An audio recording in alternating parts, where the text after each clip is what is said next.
Interlink airdrop step-by-step guide. Let's open the app, and if the points we mined are not visible, click here and see if it is hidden. And mine ITLG, we are going to mine every 3 or 4 hours.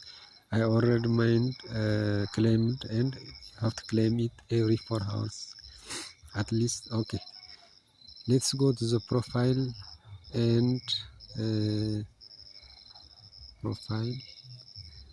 referral. Here is the referral.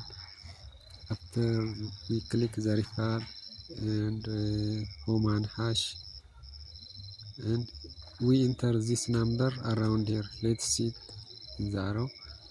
Type this number, and after you type it, click in the circle I am showing you, this one.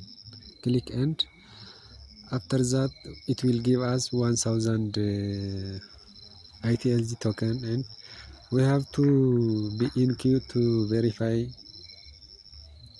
Thank you for watching.